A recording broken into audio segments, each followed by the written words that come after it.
Well, I haven't done a NASCAR Diecast review in a while, and I just got a couple of new 2013 diecasts recently, so I figured why not. And before we start this review, I'm just going to give a quick little update. If you want to just skip ahead to the review and you don't want to pay attention to this update, this update really isn't a huge deal, but you can go ahead and skip the video and go to the review if you want, if you don't want to listen to this update. Anyways, I may or may not do more diecast reviews in the future.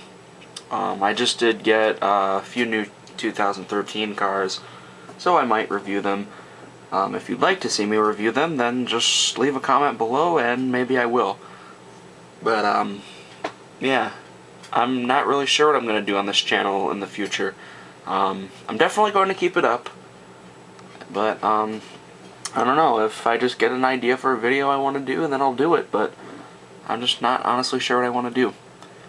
Anyways, that's not what you came to hear. You didn't come to hear me rambling. You came to hear to see a review.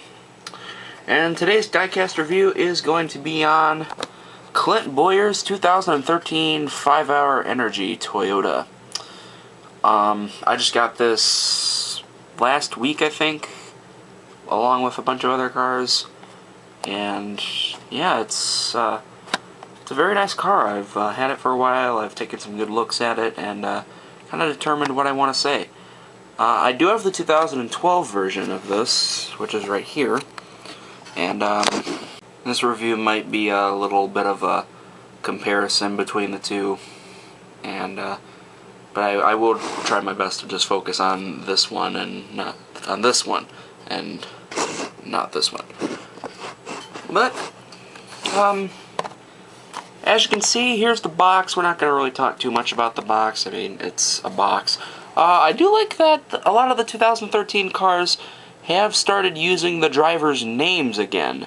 That is just a passé thing they stopped doing for, I think it started in 2010. They just made the boxes more oriented towards the teams rather than the drivers, which isn't too bad, but I mean, all the cars just started to look the same in the box, but obviously I didn't buy this for the box, but, you know, it's nice to have good box art. And, I don't really like I mean, I like it, but not as much as this box. This is a really nice box. It has, really nice colorful artwork there, and a nice picture of Michael Waltrip, and the NWR shop there. Just a very nice car. I mean, I like the art where it has that little circle things there, and it just says Clint Bowyer, Michael Waltrip Racing there. But I just like the more colorful box right there. And even though this has Clint Bowyer's name on the front, it still has the sticker there. Probably indicating that they're going to just use this box for every one of Bowyer's paint schemes. So, let's get it out of the box. And here's the car out of the box. It's a very, very nice paint scheme. I really like how the colors complement each other, and this wants to focus on the background. There we go. I'm just going to put my hand here. Here, let me... Yeah, I'm just going to make a sloppy ghetto background. Okay.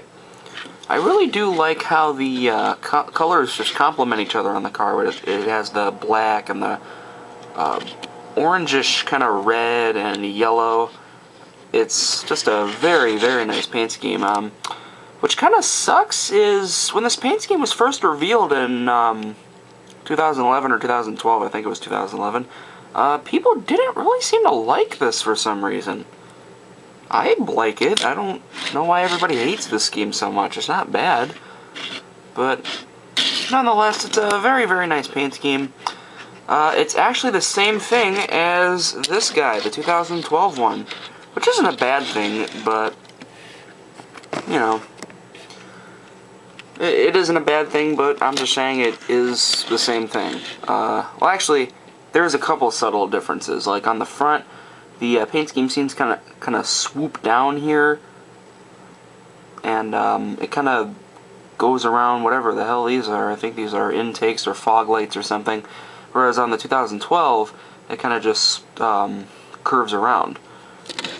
Other than that, very subtle difference. Well, not very subtle. It's actually quite a big difference. There's not too much different. On the 2013, it kind of seems to curve down here while it is just straight there. Other than those two differences, I do not see a difference. And there is kind of a QC issue on mine where the decal application is really sloppy. As you can see, it kind of just wedges down. Well, let's look at the other side. It's very neat, it just goes really smooth, but here it's really messy, and all the decals are warped. Yeah, you can see the safety clean and Freightliner and stuff, they're all really warped, and that's a problem a lot of the 2013 diecasts have had, or at least the ones I've bought. Excuse me, at least the ones I've bought, and there's just really poor decal application. They both have chrome wheels, which I like. A lot of the Micro World Trip Racing cars seem to have chrome wheels. I actually do have Martin Truex Jr.'s 2013 car here, which I didn't take out of the box. It's just going to remain in the box, but if you can look in there, it also has chrome wheels. I'll just put that off to the side. Nitpicks. I have, well, other than the sloppy decal application, I have one major nitpick with this car. This blank spot on the roof. I don't know if they couldn't secure a company to get their logo up there or what. I don't know why they had to just leave it blank. It just kind of sucks. Sorry, I had to move the boxes around because they're falling off. Yeah, I mean, again, that's another thing all the MWR cars seem to have. They bring back Truex's car. It's also blank on the roof.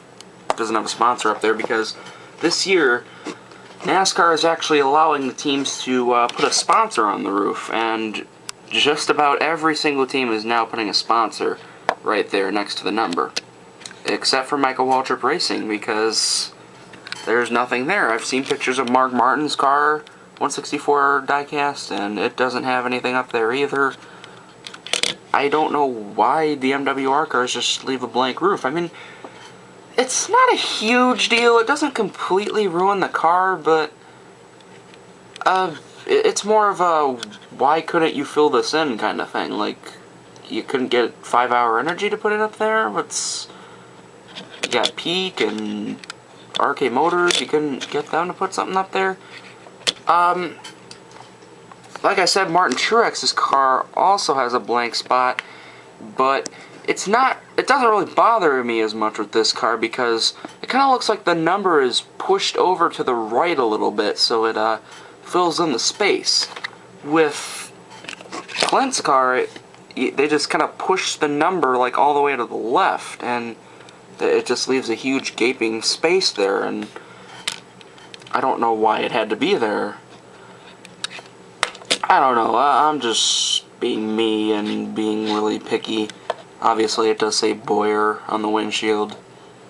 And that's another thing where Lionel's been messing up a lot lately. I've seen a few cars where they put the wrong name on the windshield, like it was a picture of Tony Stewart's car and they put Danica Patrick's name up there.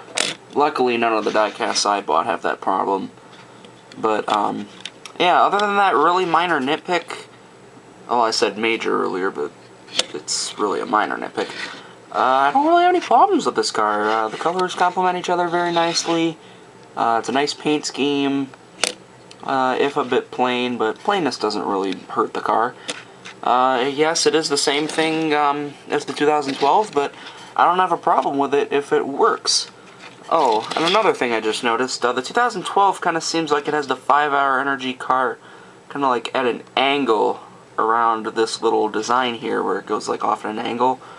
I'm not really noticing that with the 2013 car. Let's look at the other side, yeah. Because it doesn't really look like that design kind of angles as much as the 2012 version, so the logo doesn't need to angle. And that's not really a problem. It doesn't really bother me. I don't know. But yeah, this car is very nice. If you're a Clint Bowyer fan, I definitely recommend picking it up. And well, I don't know very many Clint Bowyer fans, but I think he's a very, very underrated driver. He's actually my second favorite. He's actually become my second favorite. I just think he's incredibly underrated.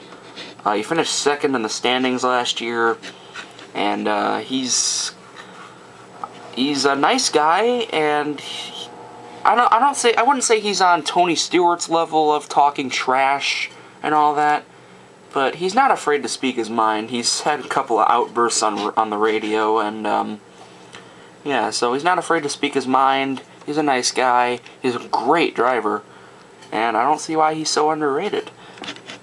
But then again, you all have your opinions. You all have your drivers. You can like whoever you want, but I'm just saying, keep an eye out for Clint Bowyer. He could probably win a championship in the future. Don't ever count him out of a championship battle. But anyway, hope you enjoyed this little diecast review. If you want to see more in the future, feel free to let me know. Please comment, rate, and subscribe, and I'll see you later.